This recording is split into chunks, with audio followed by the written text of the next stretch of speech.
The Fatur International Tourism Show attracts exhibitors from across the globe, not least from Africa. But the continent struggles to attract anywhere near enough tourists, a point recognised by the United Nations World Tourism Organization.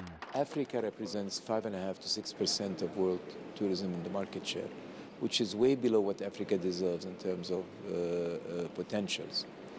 2016, we have 8% growth in Africa.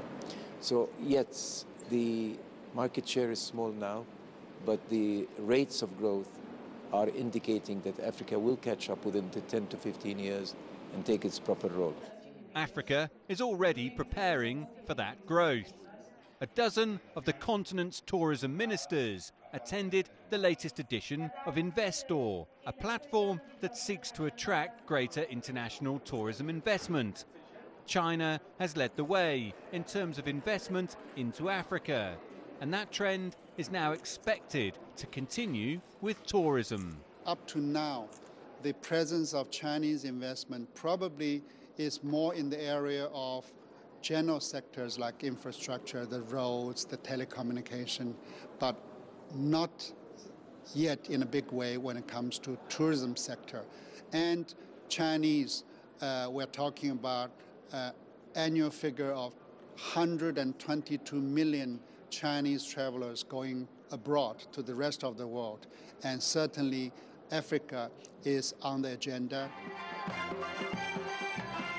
That will be music to the ears of Africa's tourism sector. It is Africa's time, because Africa is the weakest link in the performance of global tourism, sharing just a mere 3 to 5% of a sector that is now ranked third in terms of global exports. We want to share this very juicy cake to a double-digit level.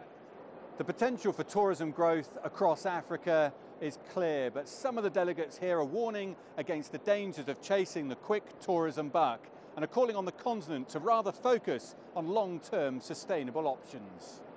For us, what is important is really investing in sustainable tourism, because we believe we have to have a good balance between, we have to achieve the objective of the growth, which is very important, and creation of jobs in Africa. But we also believe that our tourism is based on some assets, natural assets and cultural assets, and we believe that we need to preserve them if we want to continue developing tourism. Africa may be short of its tourism targets, but with this unified approach, that could soon change. Dan Williams, CGTN, Madrid.